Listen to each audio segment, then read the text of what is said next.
Hi, I'm Polly McKinney with Voices for Georgia's Children, and welcome to our federal 2-minute take. For those of you who are dedicated fans, and we're always wondering how we manage to have so much great information to share with you, I just have to tell you, this is one of the magic places where the magic happens. It's me and Hercules and Andrea working really hard to bring you great information about legislation. And this week, we are going to talk about federal legislation because we sort of ignored Washington, and federal stuff is really, really important. A, because we say so, and B, because a lot of money and policy comes down from D.C. that affects children and families. So we're always trying to keep our eye on the big picture and how it affects stuff that happens at the state level and even down at the local, county, municipal level, all the way down to your kid's school, right? So it's a really important thing to kind of know enough about to advocate effectively. And that's why we're here in this magic spot with Hercules. While we were during the legislative session in Georgia, a lot of stuff was going on.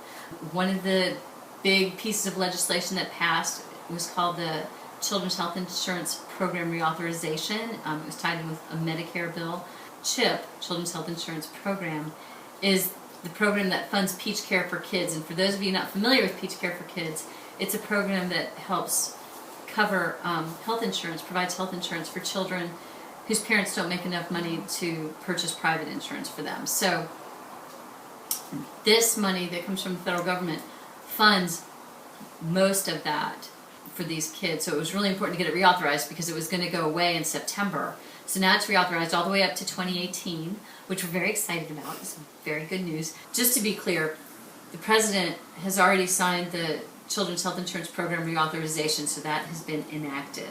That's the one bill of the 4 that we're talking about that was signed by the president so far. Another thing that happened in D.C. that we are excited about is the human trafficking bill passed. And this bill, for those of you that have been watching these takes and reading our updates, this bill is very similar to legislation that we got passed, the state, passed through the legislature this year around human trafficking.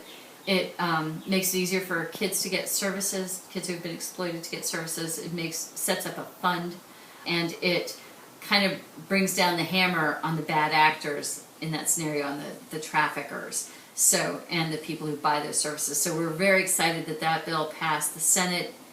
It now goes to the House. While I'm sitting here being eaten by mosquitoes while I do this update, I will tell you about another bill that is busy at the federal level, and that is the ESEA bill, also known as No Child Left Behind, also currently known as the Every Child Achieves Act. And this bill has been in the works for a long time, and at this point it has passed through the committee in the Senate that oversees bills like this, the HELP Committee, Health, Education, Labor, and Pension Committee.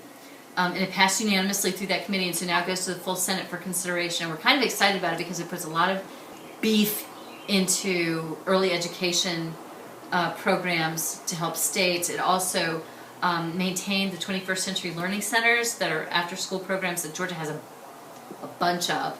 So that had come out in an earlier version and is now back in, and we're all very happy and excited about that. And if you advocated for those things, yay, good job, you guys. Yay, it worked. The fourth bill that we want to talk about today is the Juvenile Justice Delinquency Prevention Act, known as JJDPA. And that's the last time I'm going to say that today. This bill is not currently being talked about a lot. It is an act that has been in existence and needs to be reauthorized. It just keeps sort of rolling over. And there is a version of this bill that has a lot of great provisions that those of us that do juvenile justice work really, really support, that are really good data-driven policies. So we're pushing a little bit on our elected, there's a mosquito, on our elected officials to get this bill going and get it reauthorized. Georgia gets about $1 million a year or more from this legislation, and it goes into our juvenile justice work that has been so successful. So check out the update, because at the bottom it tells you how to ask for this bill to be looked at.